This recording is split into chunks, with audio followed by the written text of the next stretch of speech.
Hello friends, good morning to all of you. आज है 3 मई और 3 मई के सारे टॉप करंट अफेयर्स हम लोग देखने वाले हैं। साथ ही साथ मैप और जीएस का भी रिवीजन करते चलेंगे। जैसा कि आप सबको पता है, हम इस करंट अफेयर्स में लगभग 100 से 150 अलग से जीएस के फैक्ट्स रिवीजन करते हैं। तो पहला क्वेश्चन आज का देखते हैं। Ayushman day is celebrated as. Ayushman दिवस कब मनाया जाता है? 30 अप्रैल, 1 मई, 8 मई, 10 मई। बताइए।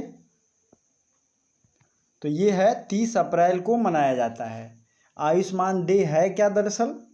तो ये आयुष्मान भारत योजना आप लोग जानते होंगे, इसी के उपलक्ष्य में जिस दिन ये शुरू हुआ था उसी के लिए ये मनाया जाता है। ठीक है। तो आयुष्मान डे इसीलिए सेलिब्रेट किया जाता है। 30 अप्रैल 2018 को आयुष्मान भारत योजना की शुरुआत हुई थी। इसी के साथ अभी वीडियो को पॉज कीजिए और अप्रैल महीने में जितने भी डे हैं, जितना मैंने आपको रिवीजन कराया है, जितना आपको याद है, सब आप अभी रिवीजन कर लें और उसे कमेंट बॉक्स में कमेंट करें। मुझे बहुत ज़्यादा अच्छा लगेगा। ठीक है, क्योंकि इससे आप ही का रिवीजन होगा।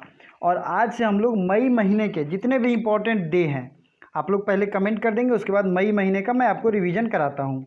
सबसे पहले इंटरनेशनल लेबर डे 1 मई को मनाया जाता है। ठीक है, मजदूर दिवस।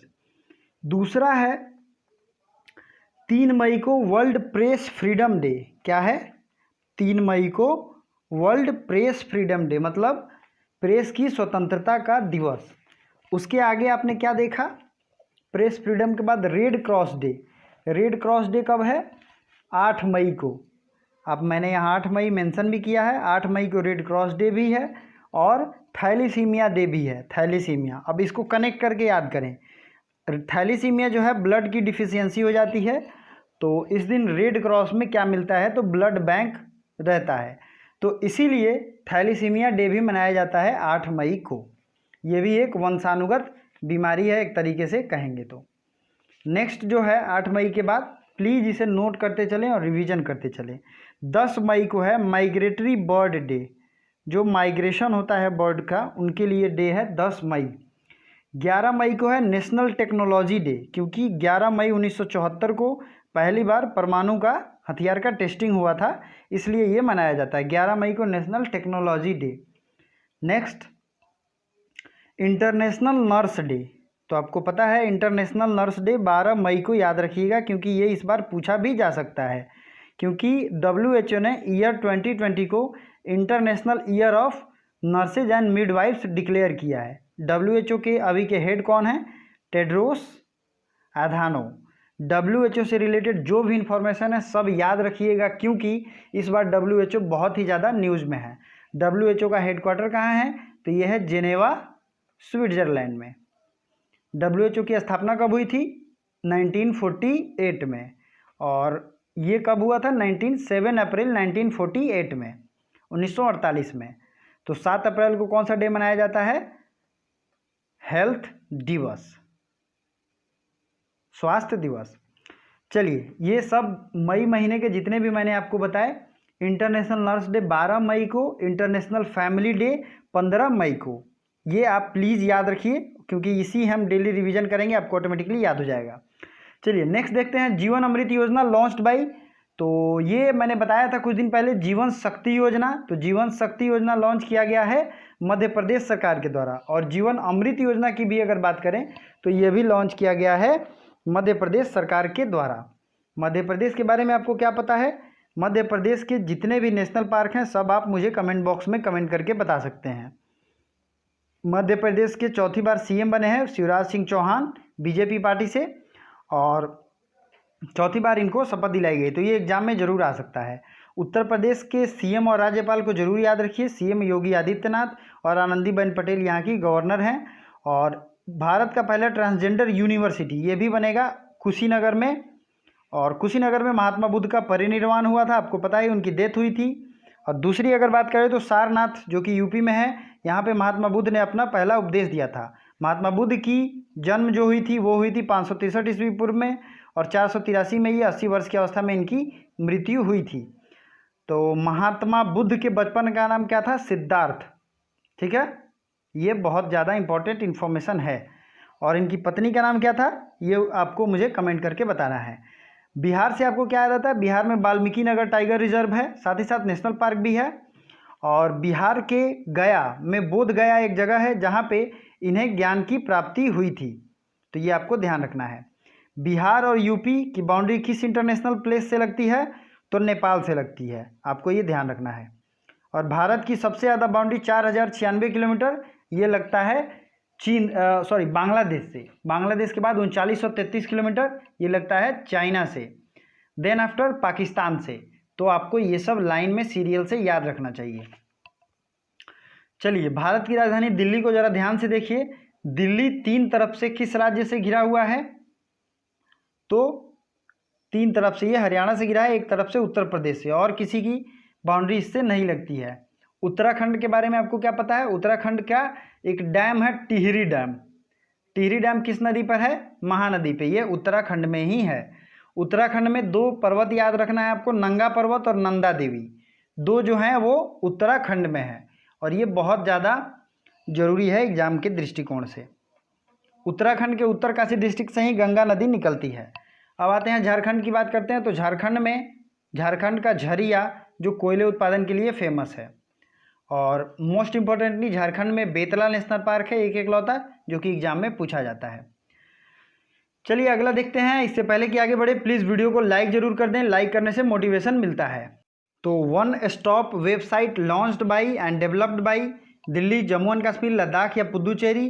तो ये लॉन्च किया गया दिल्ली सरकार के द्वारा। दिल्ली सरकार के जो सीएम हैं ये हैं अरविंद केजरीवाल, और यहाँ के गवर्नर हैं लेफ्टिनेंट गवर्नर जिन्हें कहते हैं, तो ये हैं, बताइए इनका नाम, अनिल बैजल। अब आपको क्या ध्यान रखना है कि जम्मू एंड कश्मीर के सीन में आपको याद रखना है कि 31 अक्टूबर को जम्मू कश्मीर का विभाजन किया गया था, जम्मू एंड कश्मीर और लद्दाख रीजन में। इसी दिन एकता दिवस मनाते हैं क्योंकि सरदार वल्लभ भाई पटेल की जन्म तिथि है। और मुख्यतः आपको ये ध्यान रखना है कि अब ये 2 क्षेत्रों में 2 यूनियन टेरिटरी में बच गया है। इसके बाद भारत में 8 यूनियन टेरिटरी और 28 स्टेट फिर से हो गए हैं। ठीक है, क्योंकि दमन एवं दीव एवं दादर एवं नागर हवेली दोनों को एक अब बना दिया जाएगा। पुदुचेरी के बारे में मैंने आपको पिछले दिन के मैप में दिखाया था, अगर आपने नहीं देखा है तो ज़रूर जाइए। पुदुचेरी जो है 3 राज्यों में फैला हुआ है। लद्दाख जो है वो जम्मू कश्मीर के बगल में है। तो भारत की सबसे बड़ी मीठी पानी की झील वो कौन है? डल झील, वुलर झील, दोनों में से जो भी है आप मुझे कमेंट करके बताएंगे।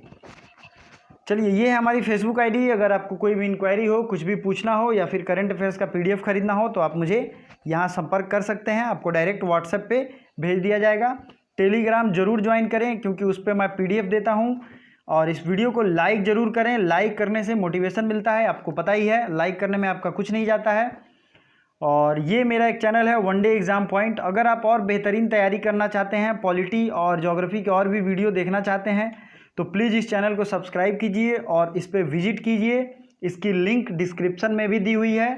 डिस्क्रिप्शन में आप जाएंगे तो वन डे एग्ज़ाम पॉइंट का लिंक दिया हुआ है, उस लिंक पे क्लिक करके चैनल को सब्सक्राइब करें और अपने एजुकेशन और अपने माइंड को और डेवलप करें, नॉलेज को। गूगल पे इंडिया न्यू एडवाइज़र, गूगल पे आपको पता ही है एक पेमेंट गेटवे है, आप काफ़ी लोग आपसे काफ़ी यूज़ भी करते होंगे। तो इसके नए सलाहकार कौन हैं? तो ये बन गया है शिखर वर्मा, ये जरूर याद रखिएगा। गूगल की स्थापना हुई थी 1998 में और लैरी पेज के द्वारा इसकी स्थापना की गई थी 1998 में। कैलिफोर्निया यूएसए में इसका हेडक्वार्टर है। गूगल के सीईओ जो कि थे सुंदर पिचाई, इन्हें अब अल्फ़ाबेट का सीईओ भी बना दिया गया है। तो दोनों चीज़ें आपको ध्यान रखना है क्योंकि ये इंडियन है इसलिए एग्जाम में आएगा। इसी जोन का एक और क्वेश्चन रिवीजन कर लीजिए कि IBM इंटरनेशनल बिजनेस मशीन, इसका जो सीईओ इंडिया के अपॉइंट हुए उनका नाम है अरविंद कृष्णा। चलिए नेक्स्ट देखते हैं KCNA which country news agency. KCNA जो है, KCNA किस देश की न्यूज एजेंसी है? तो ये है नॉर्थ कोरिया की। नॉर्थ कोरिया क्यों न्यूज में है? क्योंकि किम जोंग उन जो था उनका तबीयत खराब हुआ था और ये सरकारी न्यूज एजेंसी है। इन्होंने ही इस बात की पुष्टि की है कि वो अभी जिंदा है। तो ये KCNA कई जगह पूछा भी जाता है। तो और यहाँ नॉर्थ कोरिया की राजधानी है प्योंगयांग और करेंसी है वॉन, और साउथ कोरिया का है सियोल और करेंसी है वॉन। जापान का टोक्यो येन करेंसी है, चाइना बीजिंग युआन करेंसी है। ये तो आपको पता है। आइए मैप में कुछ इन्फॉर्मेशन देखते हैं जो कि एग्जाम में पूछे जाते हैं। ये रहा मैप, और येलो सी ईस्ट चाइना सी आपको याद रखना है कि ये जो है चाइना के पास है। Sea of Japan, North Korea, South Korea, और ये है जापान। जापान के बारे में आपको पता है 6 अगस्त को हिरोशिमा पे और 9 अगस्त को नागासाकी पे हमला हुआ था। कुरिल आइलैंड मैंने कुछ दिन पहले ही न्यूज़ में था ये, तो मैंने आपको बताया था रसिया और जापान के बीच ये डिस्प्यूटेड आइलैंड है। ठीक है। एक क्वेश्चन पूछा जाता है कि एशिया और उत्तरी अमेरिका को कौन सा स्ट्रेट अलग करता है, तो ये है बेरिंग स्ट्रेट। ठीक है, आपको ध्यान रखना है। ठीक है दोस्तों, साउथ चाइना सी आपको जरूर देखना चाहिए। साउथ चाइना सी जो है ये रहा, और इसके आसपास के देश जैसे कि Cambodia, Philippines, Malaysia, Indonesia, Singapore, इन सबको याद रखना चाहिए। कंबोडिया की राजधानी कहाँ है, तो नोमपेन है, और वियतनाम की राजधानी है हनोई।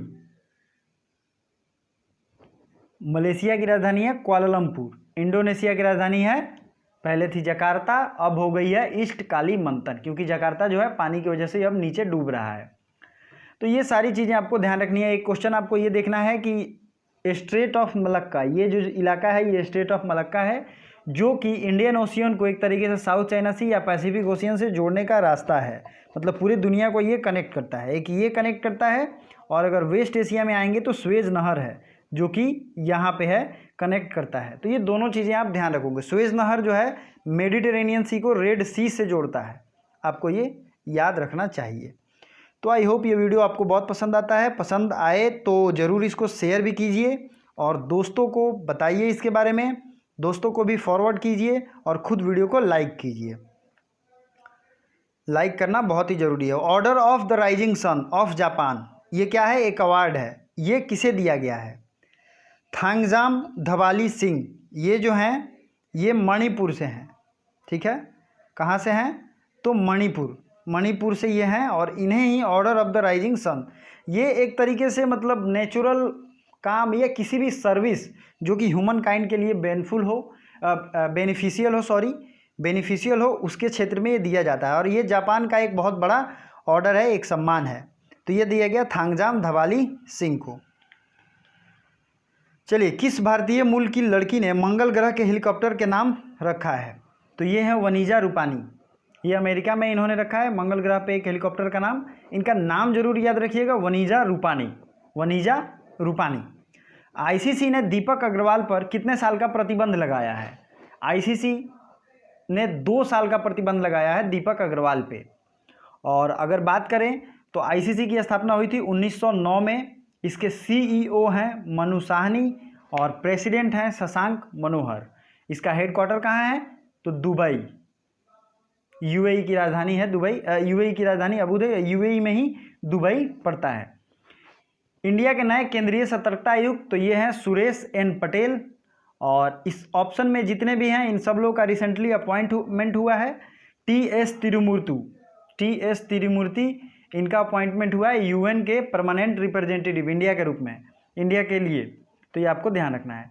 लोक उद्यम चयन बोर्ड के अध्यक्ष कौन बन गए हैं, public enterprise selection board president, तो ये बन गए हैं राजीव कुमार। कौन बन गए हैं बताइए, राजीव कुमार। नेक्स्ट है, राष्ट्रीय क्रिकेट टीम के कोच के रूप में किसे नियुक्त किया गया है, तो यूएस का एक नेशनल जो क्रिकेट टीम है उसके कोच के रूप में अपॉइंट किया गया है जे अरुण कुमार को। किसको अपॉइंट किया गया है, जे अरुण कुमार को। नेक्स्ट है, कतर और बहरीन में भारत के नए एम्बेसडर, तो ये हैं दीपक मित्तल और पीयूष श्रीवास्तव। ये रहा आज का सवाल, और आपके लिए आपका सवाल जो मैंने ऊपर पूछा है उसको कमेंट बॉक्स में ज़रूर बताएं। और लास्ट तक देखने के लिए थैंक यू सो मच।